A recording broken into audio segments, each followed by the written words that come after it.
I think we're in a really big crisis moment for writing because of artificial intelligence, ChatGPT, Gemini, all these new mechanisms that kids want to use because they love playing with technology. And I'm watching sort of the erasure of writing voice in human beings, like the loss of confidence to self express. And yet, in this moment in particular, our natural human voices matter more than ever. Welcome to the Homeschool Connections podcast. I'm your host, Kaitlin Zara, and I'm so glad you're spending some time with me today. New episodes drop every week, so make sure to subscribe and hit that notification bell if you're watching on YouTube. All right, mamas, grab your coffee, press play, and let's homeschool together.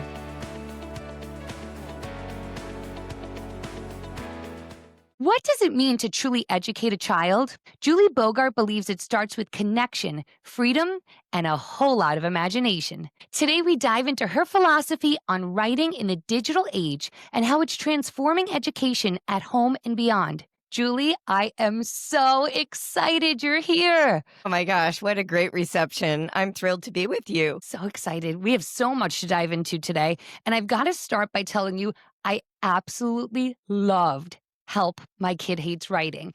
I fly through books that I love. It's a day or two. I find any minute in the day to read.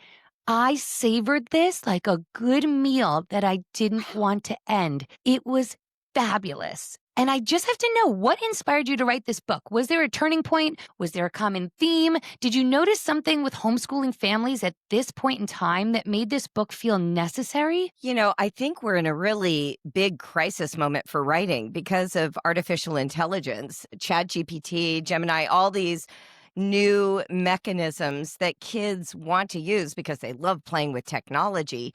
And I'm watching sort of the erasure of writing voice in human beings, like the loss of confidence to self express. And yet, in this moment in particular, our natural human voices matter more than ever. A strange way to start this episode is that one of my homeschool students and a very close friend of our family passed away last week. She was 38 years old. She had two small children. She was an acting and writing student of mine, beautiful actress, beautiful writer. And at her funeral, they read her writing, and we were listening to her voice through writing. And it just struck me how powerful it was that she was able to leave behind not just photos, because there were a million photos, right? But this record of how she saw the world, how she interpreted her own experience, how she generated meaning from all the intersections of relationships and adventures she had been on.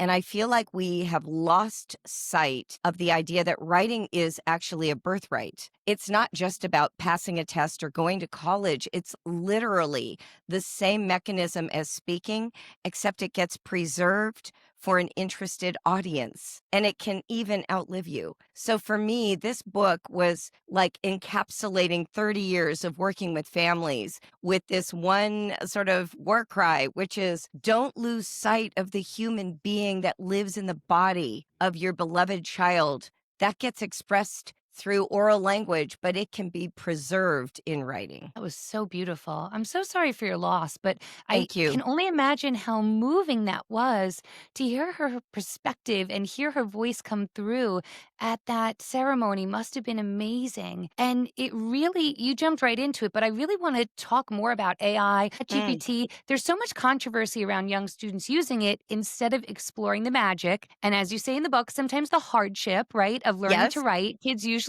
think that it's going to be harder than it is. But it's such a timely topic because so many parents are curious and they're definitely conflicted. They want their kids to be up on technology. They don't want them left Right. behind, but they also don't want them utilizing it and then not learning to write. So, what are your thoughts on, is there a balance? What should parents do?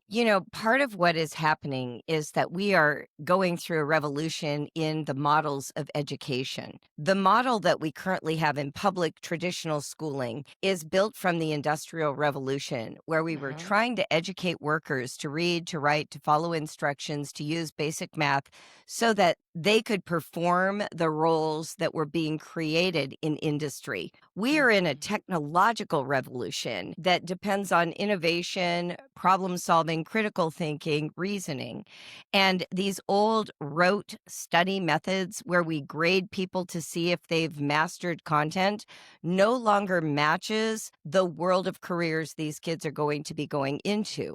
We've known this now for 3 decades. Right? It's not new. But what AI is doing is it's accelerating our need to reevaluate that system. One of the true innovations of Brave Writer, my company, is that we do not use grades to help Right. people learn to write. Our students are motivated to learn because they have interested readers participating with them in the creation and revision process. So if you think about the way a school sees writing, you are working on your own solo, creating a piece of writing and submitting it to an evaluator, somebody whose sole job is to show you where you're falling short. So if you get an A, it means you matched whatever ideal text was in their imagination. But your job is to guess, like, what is that ideal text? And if you're kind of a natural writer and a relational person like I was, I could perform that pretty well for a teacher. But for kids who don't have that natural facility, they learn very quickly that what lives inside of them, the thoughts, the ideas, the insights, don't measure up to that standard. And it starts to decrease their motivation to tap into that part of themselves. So, what they do instead is they get their satisfaction of being read in other spaces. And parents all the time tell me my kids hate writing, but the secret joke that they don't know is kids love writing. They're writing on online discussion boards. They're creating, my kids had live journals and MySpaces and Facebook pages right away, Tumblrs. Today's kids are creating TikToks and podcasts and writing on Discord, and they Mhm. are actively self expressing with joy in places where people care about what they have to say. School is not that place. I can't help but think of my own son. He's 8 and he loves writing comics and he wants to turn those comics into animation. And he could do it all day long. And there is no checklist for him. There is no guideline. He is just so motivated, so self-motivated and loves writing, just like you said. And that really leads us into the next question because there are those students that are reluctant to write, maybe when we Yes. teach them in this traditional way. And for homeschooling parents with the best intentions, sometimes there's the power struggle, right? You have to sit down. It's time to write. You need to write more. You need to write according to the assignment. So, Yeah. what are some of those common mistakes that parents make when teaching writing at home? And what advice do you have for that well-intentioned parent that just feels like they're in a power struggle? I mean, it's such a great question. I think we want to step back from our obsession with an end product to prove to ourselves that we are giving our kids an education. We usually Oh, start with can this we idea. need to say that again for the people in the back. That was too good. That was so great, Julie. Yeah. So step back from your obsession to see an end product that proves you're doing a good job. That's the first place. We've got to stop trying to satisfy our insecurity with our children's output. That's like number one. So then the next thing to ask about every subject, and we'll use writing as our sort of topic since that's my specialty, but this is true for science, for math, for history. The first question to ask is, why would my child even want to know this? Why? Why are we just assuming that because we want them to know it, they want to know it? If we don't start with, well, why would history be meaningful to my child? We're already going to do it in a way that alienates the kid. So when I think about writing, I had to ask myself, what does it feel like to be a writer? And I happen to be one, so I could investigate that pretty easily. And for me, writing was about connecting with a reader. It was about having somebody notice that I had a great thought and then commenting on Yeah. it. And I thought, well, do my kids know that about themselves yet? Or do they have to pass like spelling and punctuation tests before I'm willing to consider that they have interesting thoughts? And the truth is, when they were learning to speak, I wasn't over there looking for perfect grammar. I was actually looking for the risk of getting their words out so that I could applaud them and honor them and encourage them to keep taking that risk. So with writing, I did something similar. As my kids were coming up through the ranks, If they said something I thought was funny, delightful, interesting, informative, I would grab a scratch sheet of paper and in the middle of my child talking, without announcing it, without asking for it, I would just start jotting down their words. So you might be standing there stir frying dinner. Your little Johnny runs in and is like, hey, our dog is chasing a squirrel. Your task in that moment isn't to say, tell me a story, I will write it down. It's to just start transcribing the words pouring from your child's mouth. It might be about a build on Minecraft. It might be about a book they just read. It might even be talking about their frustration with one of their friends. The second you hear that white hot, passionate speech that's flowing naturally, jot it down. Now, your child is likely going to say some version of, Mom, what are you doing? Or Dad, what are you doing? In that moment, you get to say to your child, this is so good. I don't want to forget it, so I'm writing it down. Immediately, what you are telling your child is the mind life that lives inside their body deserves a record, independent of whether this child knows how to read or handwrite. This child's thoughts are already worthy of publication before they even have the tools to do it for themselves. So once you've jotted this down, your child's run off to go play Lego or whatever else they're doing, I want you to bring that piece of writing to the dinner table and in front of the whole family that night say, hey, Johnny was telling me about how the squirrel was getting chased by our dog. I didn't want to forget it, so I wrote it down. I just want to read it to you. And then read that piece of writing aloud. You don't have to call it writing. Everyone knows that's what it is. Talk more about the content. Well, then what happened? And what did Rocky do when the squirrel got away? And later, toss that piece of writing into the library basket. And now, when you're reading all these books, Patricia Polacco, Tommy DiPaola, you're going to go, oh, look, Johnny has a story too. Let's read it again. I am telling you right now, if you do this for your child, and I'm not kidding, you can even do it with teens. We'll talk about that in a minute. They will, for the first time, connect that writing is about their inner life, not performing for a teacher. And so when the writing practices, which we can discuss in this episode if you want, get going, they now have an interior vision of what goes on the page. They're not guessing for the magical ideal text that lives in your mind. Wow. Just wow. I just think, Julie, there's just so much magic infused through all of your work and through your lens of your perspective of homeschooling. And I think you make everything about celebration. And that is so what I wanted to see in my own homeschool. I think it's what so many mothers are craving is that magic, that learning is magical. It is something to celebrate. And these are such great ideas and tips. These are no effort, low effort ways to bring magic back into your homeschool, especially with those young learners that are just trying for the first time to write, to read, to speak, to tell stories. This is incredible. And I know that, I was a public school teacher for almost 10 years and now a homeschool teacher to my own sons. And my favorite thing to teach was creative writing. And I even put one of your tips from the book into practice. You spoke about how in a traditional classroom, if we were to ask a child to write about spaghetti, we'd get something like, it's yellow, it's curly, the sauce is red, it looks like pizza sauce.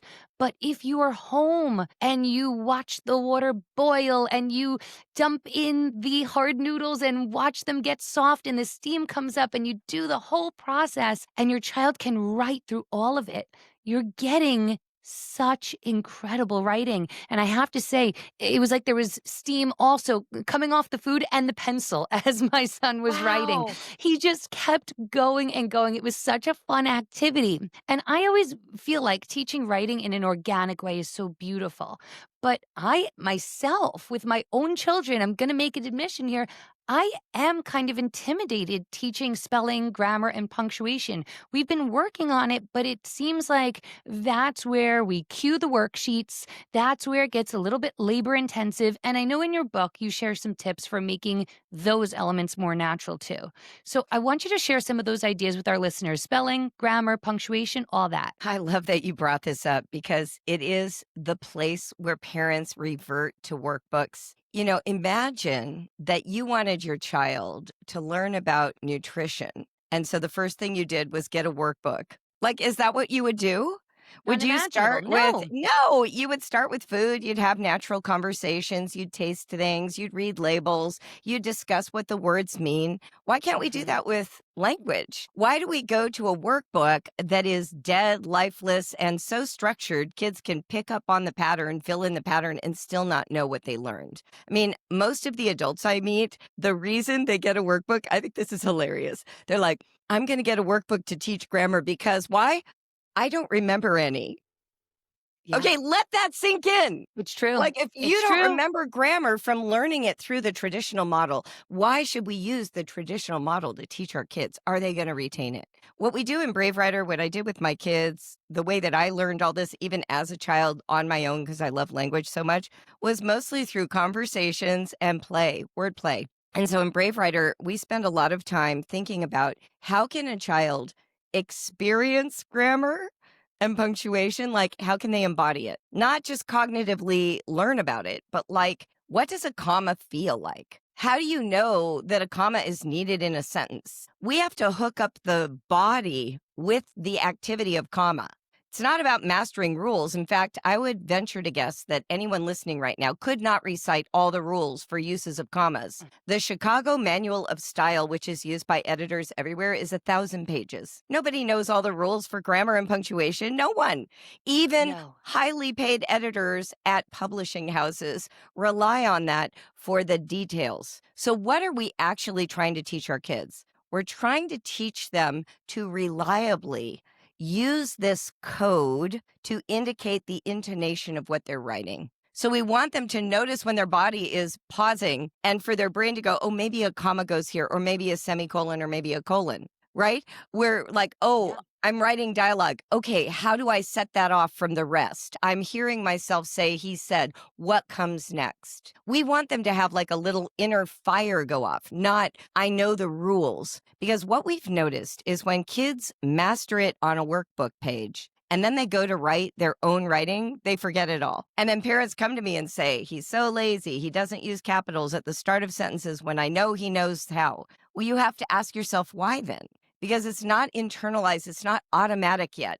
And for a lot of kids, while they're thinking their original thoughts, their brain cannot also call up all of the habits and conventions around punctuation and grammar and spelling. So in Brave Writer, we start with free self-expression, get it down as close to whatever you can as possible. Don't worry about it. And before the parent even needs to look at it, 2 days later, a child can go back and you can say, do you like all your choices? Go through and just make sure you like them all. Sometimes they're choosing not to use capital letters for a reason. Sometimes they're leaving dialogue punctuation out for a reason. But mostly, we want them to just go back through now with the editor brain without having to think original thoughts simultaneously and clean up what they know. And whatever they don't know, telling them that they don't know it doesn't help. It doesn't prove anything to prove you know it. Just makes them feel bad. So you make a mental note or you write it on a Word doc somewhere on your computer, and now you target that with copywork and dictation to help grow that skill independently of their original writing. So all of this is collaborative. It's like paying attention to who your child is, using your body to experience those things, and having natural conversations, and then letting your child be responsible for applying what they know instead of you just correcting whatever they do. Benedictine College is located in the small, picturesque town of Atchison, Kansas. The college is Newman Guide recommended, plus a top college in U.S. News and the Wall Street Journal. It's also homeschool friendly with a very family-oriented atmosphere, small class sizes, and outstanding ministry and student life programming. Go to benedictine.edu to learn more. I love that. It reminds me so much of a conversation you had with one of your students who was a runner. Oh, And yeah. if you remember, right? So she wrote this beautiful piece, but there was no punctuation at all. And you chose to read it with no punctuation, breathlessly. And in the end, you decided that that was the flavor and the fun of her writing because it was so true to who she was as a person, a runner. It was fast. It was speedy. There was no break. And I thought that was so fun. Yes, it was a run-on sentence about running. And she was one of my early writing students, so I made the mistake of having us put in all the punctuation. and it ruined it. We both Yeah, agreed. We're that's what like, you said, "Oh it my ruined it, gosh, yeah. it's no longer what it was." But Yeah. by actually leaving the punctuation out and feeling the breathlessness and not knowing where to pause, because I'm a runner too, and that's exactly the feeling. You're like breathless, it's a struggle. Can I get to the end? I need a break. She even at the end, she's like, "My hand hurts." And I thought, beautiful. Like she's writing this the way running is. Like, my legs hurt, my feet are tired, right? Like it had that. And so that's why I say we ask our kids to see if they like their choices, because punctuation and spelling are choices. Yes, there are some conventions we want them to know how to follow, but then they also have the authorial control to choose not to. And I'll say this, like when we're talking about embodied grammar, we have this game we play with our students that we call the preposition game. So it's almost like Simon Says. You have your kids stand next to a chair. There we go, next to a chair. And you just start saying prepositional phrases and ask your child to use their body in relation to the chair, following or obeying those phrases above, below, on, under. And pretty quickly, when your child goes back to reading, those words pop out at them because their body remembers, not because you gave it this vague definition. We used to play a game in our car where we would drive somewhere and we would try to think of an adjective for every letter of the alphabet, taking turns. This is how it works. And suddenly somebody is going to say something that is a noun. And then you're going to say, well, let's see if we can turn that noun into an adjective. So maybe your child Mhm. for H says hopscotch. And you're like, well, actually, we could hopscotch to the mailbox. So I think that counts as a verb. Can we say it as an adjective? A hopscotching person. Oh, ing turned it into a. So now you're just talking. But we tend to devalue conversation. We're like, it has to be on paper to prove that we did it. And yet, Mhm. weirdly, there is no proof. They do the page, they become vaguely familiar, their mind is elsewhere, they're filling in the blanks, and they do not come back to you 3 months later and say, Mom, I was watching Kratz on PBS and they had a string of adjectives. This is what we hear back from our parents all the time. I had a mom write to me this week and she's like, my daughter and I had done all this stuff with adjectives and she just found like this string of adjectives in a book she's reading right now 3 months later. Exactly. Exactly. Because it's become a part of who they are. It's not just something they learn about for a page. And this is such an important message for parents. I think if there's one takeaway so far in this conversation, it's kind of the freedom for parents to not get stuck in their own checklist. We're talking about checklists for writing and spelling and grammar. Don't get stuck in the checklist for your homeschool because so much valuable learning happens outside those guidelines. And, just to Well, speak to again, let tell me me. just jump in and say this. We have given you checklists because everybody craves them, but they're Yeah, we different than do. what you're used to. So some of our checklists are like, you made eye contact and had a conversation so that you can check that off. So I you can know that you love did the good thing. that. We have skills trackers so that when you've had this conversation about adjectives, you can be like, we're working on adjectives and we have like these feet walking so you can circle Yeah. that in. But Yeah. maybe that you're not ready to do the semicolon discussion. So you can circle in a bubble that's like, save it for later. And when they've mastered it, you have a little place to put mastery. So Mhm. we know that you want to keep track. And we also know Yeah. that you want to give yourself credit. And unfortunately, the model of traditional education is you only get credit when it's on paper and has a grade. And it's only a checklist of like nouns and then adjectives and then articles. And it's like a list like that. Our checklists include those things, but it also includes laughed, high-fived after we finished a project. The things you homeschool for, I remember someone Question. saying, I'm a type A mom. I can't do Brave Writer. It's type B. I was like, well, just change the checklist. Like you can be a type A mom, but why put things on the checklist that make you and your children hate each other? Mhm. Like, Exactly. let's put Absolutely. the things on that actually enrich and encourage this kind of dynamic between you that grows their education. I love that. All right, so we've gotten the scaries away for teaching grammar Good. and spelling and punctuation to little kids. Let's talk a little bit about high school because, again, feels pretty intimidating. It Sure seems like does. that creative, fun writing, writing the runner, writing about the spaghetti. This sounds just like we said again, magical. But then we have to dive into sometimes there is this need for an essay or formal writing. Definitely. And then the intimidation comes flooding back. So give us some tips for parents homeschooling high schoolers and how we can get into that kind of writing. Yeah. So, one of the things I do want to dispel as a myth is that a lot of parents feel like there's this great divide between creative and academic writing, and it actually doesn't exist. All Tell me, writing. that blows my mind. So Oh, tell yeah, me. no, it doesn't exist. Every kind of writing has its own structure. Every writing requires creative generation of ideas, insights, and language. All writing is drawn from the same source, which is living inside you. And all writing depends on research, whether it's lived experience or reading another book or watching a movie or having an interview.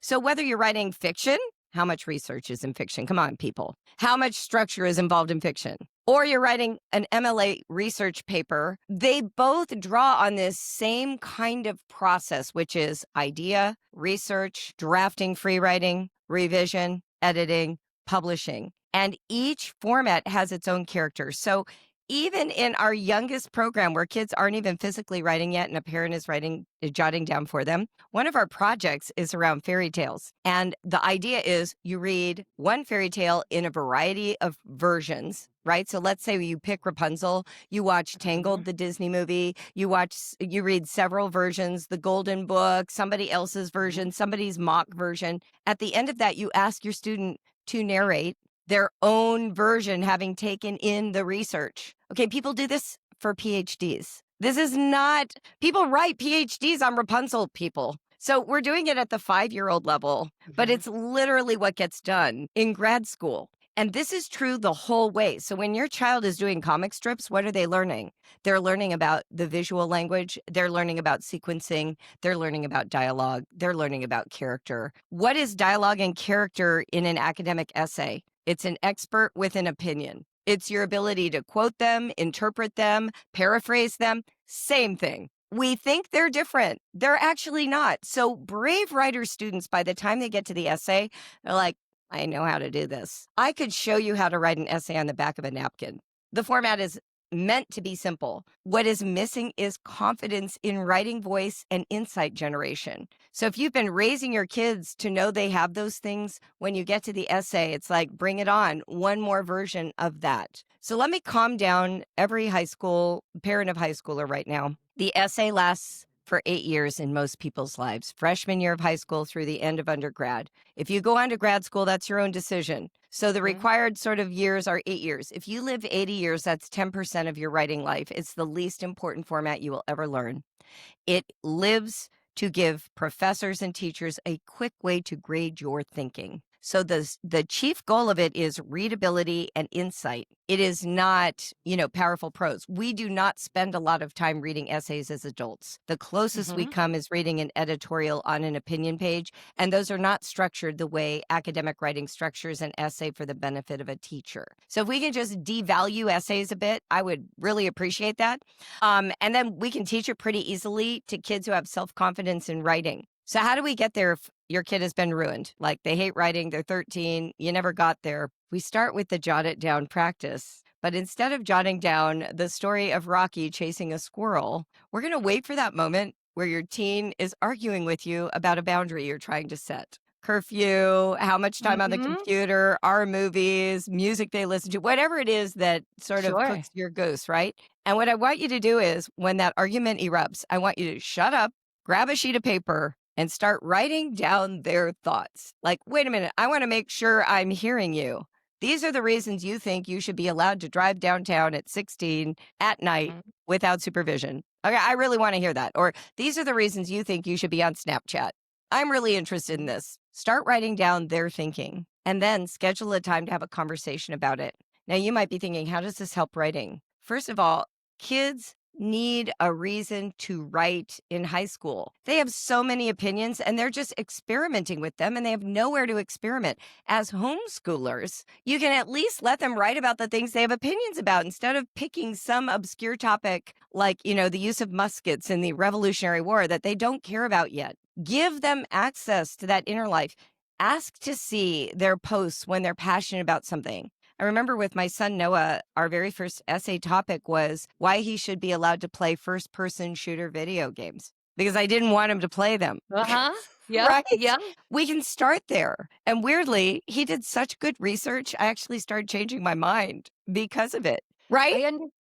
Well, my son last year, he was a first grader, and we did some opinion writing, and he really wanted to be able to watch YouTube. And my argument was that sometimes the commercials Oh or gosh. the other things that pop up as suggestions are just not appropriate. And he gave me some beautiful writing about all of the educational things he could do if he was granted access to YouTube.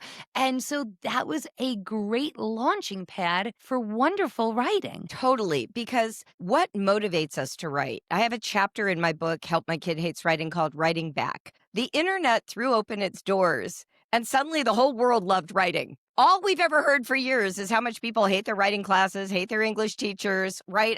Anytime I met someone in the 80s or 90s and said I was a writer, the response was I hated writing. So then Mhm. why in 1996 when the internet threw open its doors did everyone rush in? We had no video back then, no visuals. It was all text-based. The entire world was like just desperate to write something. It's because they suddenly had billions of people in the audience. They're like, I can get someone to hear my amazing way of seeing the world. Self expression in writing helps externalize your own thought life so that you can admire yourself, by the way. That's what's going on. You're like, look at my amazing thought. That came out of me. I love that so much.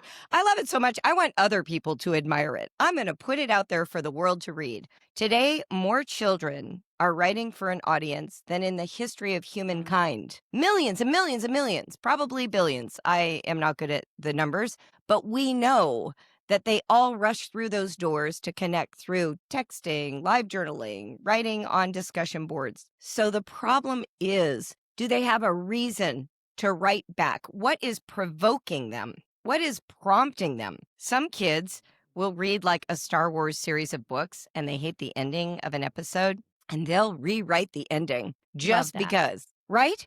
We are provoked by other writing. We are not provoked by writing into a vacuum based on an assignment the mother dreamed up that she thought sounded wonderful, like write about your feelings about fall. And your 10-year-old Yeah. boy is like, feelings? What Yeah, that's feelings? not gonna fly. No, right. Maybe they could, re-envision how they write about fall. And I remember I took my kids on this color walk where we were midwinter, Ohio. I said, pick a color, observe it on the walk. This was my way of buying some quiet time for myself. We'll all be Of quiet while we're course. looking for this color, right? Pushing the stroller, carrying a toddler in the backpack. And when we got home, silently, I said, sit at the table. I'm setting the timer for 5 minutes and just write about the color. Write what you saw. Well, my son Noah picked the color orange. There is literally no orange in Ohio in January. That does not exist. So he ended up writing an interview with the color orange. Like, how does it feel to be left out of an entire season of the year? And it was just so natural and innovative. He was like 13 at the time. We need to give our kids opportunities to write back, to investigate their own thoughts and feelings, and to keep an open mind about format so that they can experiment with writing the same way they do with Legos, right? Sometimes it's a free Amazing. build, sometimes it's following a format. Both are valuable. I'm gonna remember that next time the Legos come out. It's just gonna spark that in me and be such a good reminder of everything that you just shared. That was amazing, Julie. Thank you. Before Yeah. we wrap it up today, I want to do something a little bit fun. I like to call it the homeschool hot seat. I'm going to ask you some fun rapid fire questions just to get to Okay. know you better.